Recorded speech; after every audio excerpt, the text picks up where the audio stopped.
Steve Pitbull here, Pitbull Motors, helping my sister-in-law find a new car on Craigslist. So today we're shopping Mercedes-Benz C300s. Very popular car, really good car. They sell like hotcakes. Everybody wants one.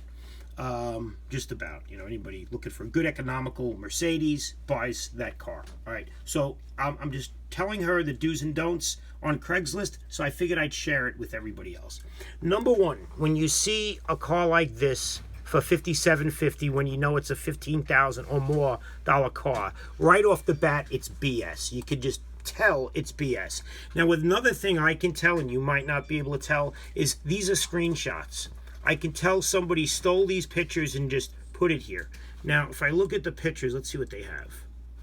They have only one. Okay, so screenshots, no good. Too good to be true, too good to be true. Another thing is, car is now in Westchester, 13 months. Oh, okay, yeah, so his transfer fee, application fee, scam. It's a scam. So move on to the next one. Another thing that is a scam, when you're shopping cars and you're seeing prices, right?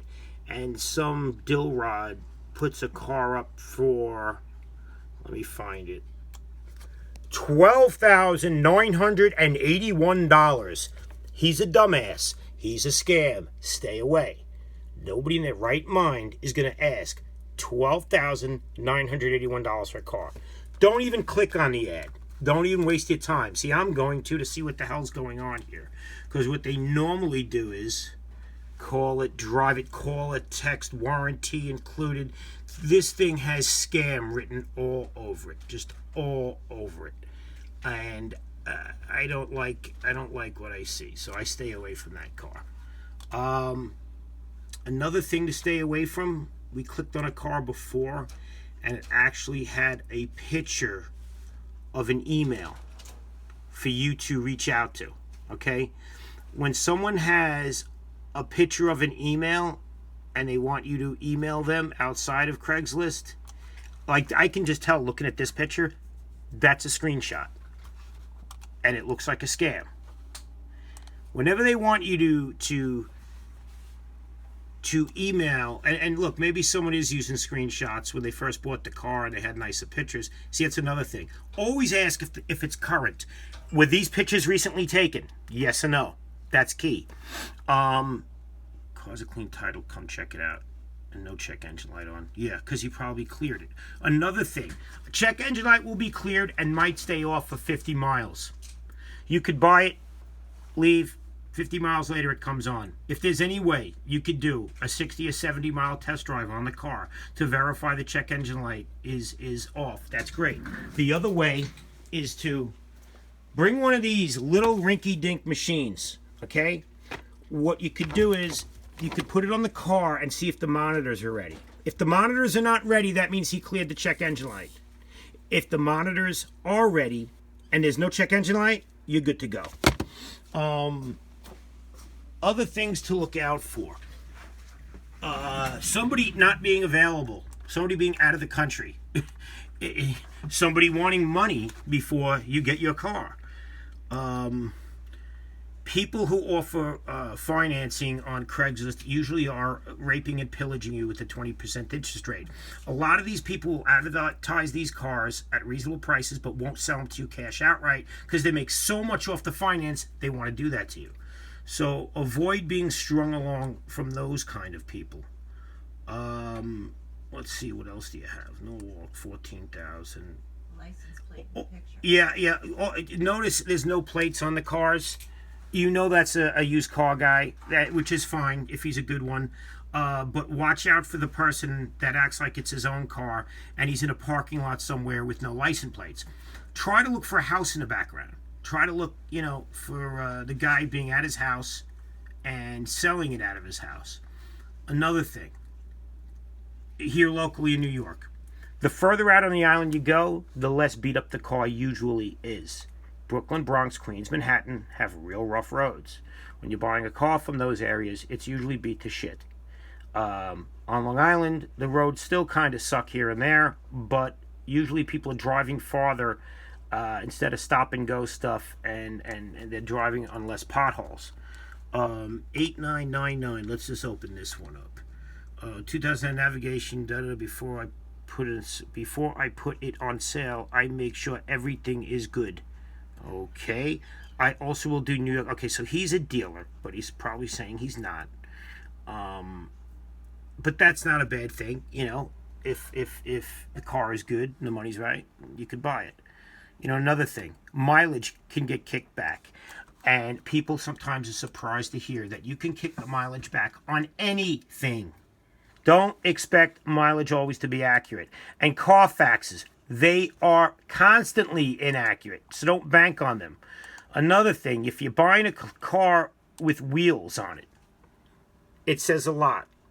It says maybe the guy likes driving fast. Maybe he likes driving hard. Maybe the wheels are made out of cheap materials. The cheaper wheels transfer more of the abuse to the car than a stock wheel. A stock wheel is always the best wheel. These cheap aftermarket wheels are very brittle and they're hard as a rock. So every bump you hit transfers right to the car, whereas a stock wheel will absorb a little more of the abrasion that you're getting from the road. Of course, his rim's cracked. Yeah, I wonder why. Potholes. And mileage. Let me just tell you a little secret about mileage. Everybody wants a low mileage car. I go out of my way to buy high mileage cars. You know why? If you bought a 60,000 mile car, you're buying a car that's about to need all the work. If you're buying a 90 or 100,000 mile car, you're buying a car that somebody had to do all the work at some point, so it's probably much less of a financial burden on you. But nobody understands that. Resale does get affected slightly. You know, personally, if I could find a 200,000 mile car for half the money, I'd buy it over a 100,000 mile car. That's just me.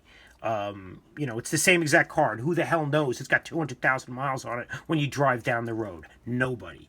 So who cares about mileage? Let's see.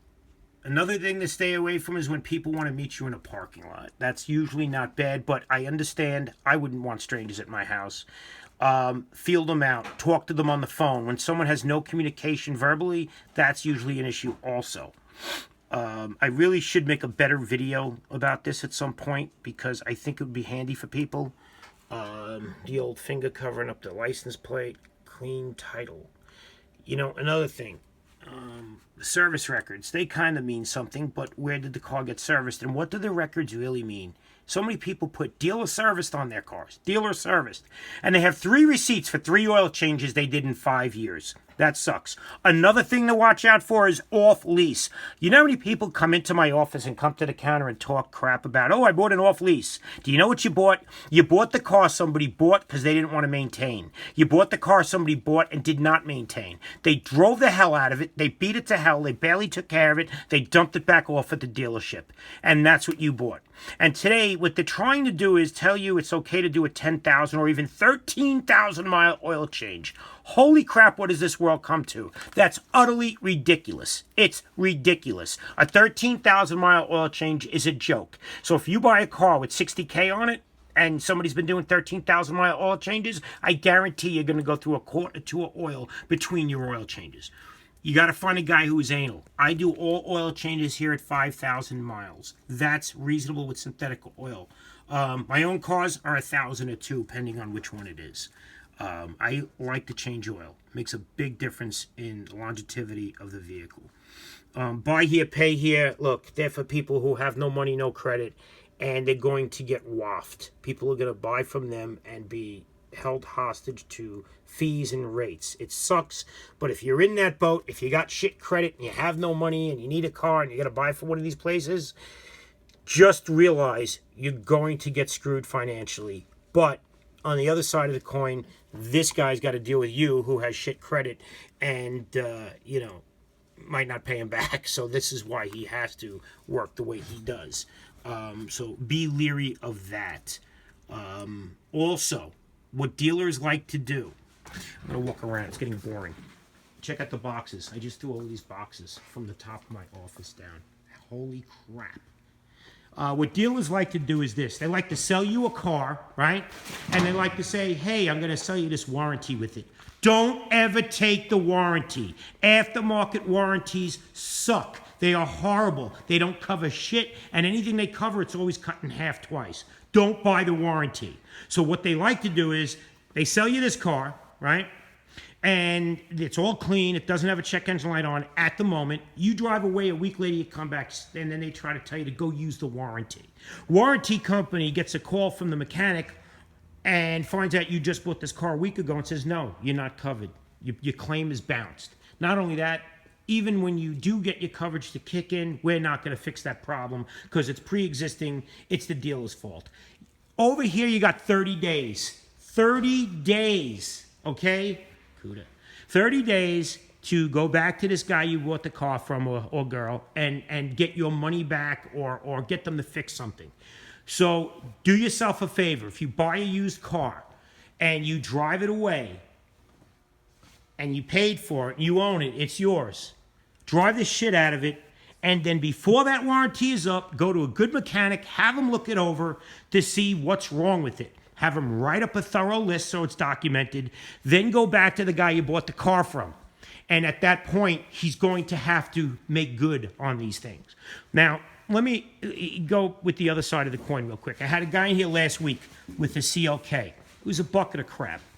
And it had issues, right? He bought it from a backyard used car salesman. So he starts jumping up and down and complaining how he's going to go back there and beat the guy up and everything else. I found out he paid $1,000 for the car. I mean, it was a CLK. It was a car comparable to this E-Class here.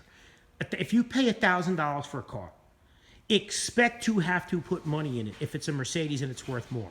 So don't start crying to the guy you bought the car from. Cry to yourself because you made the mistake of buying a shit box for cheap money. You get what you get and don't get upset. This is a car that's on my lot, right? It's a 2003 SL 500. It's got 67,000 miles on it, right? Now, this guy never did shit to this car, nothing. So now I have to do $8,600 worth of repair work to sell it because this is the way I like to sell a car. But I'm getting $13,000 for it because that's top of the food chain money for this vehicle. But when I sell this vehicle to this guy, I can stand behind it. I know it's going to be a damn good car. I'm doing things that aren't even bad yet, but I know they're going to go bad. And don't expect a used car not to need work. They always do. And that's part of the car. And some people actually, I love this, they go to buy a car from somebody through me, through one of my customers, and the customers say put $5,000 in the car in the last year. And they look at that as though it's a bad thing. Like, oh my God, why did you put $5,000 in the car? You idiot. They fixed the car for you, and they're probably selling it to you for $3,000. Be happy you got that work done.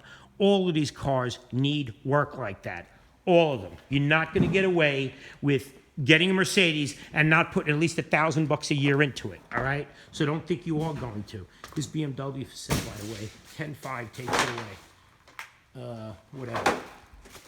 Get me if you have the money. I don't do loans, cash and carry. So anyway, look, I'm going to have to do a better video because I just realized there's a lot more to this than meets the eye, because I watch people go headfirst into buying a used car and get totally screwed, and then it's at my shop, and then I got to tell them the bad news, and it sucks. It sucks watching somebody muscle up the money to buy a car.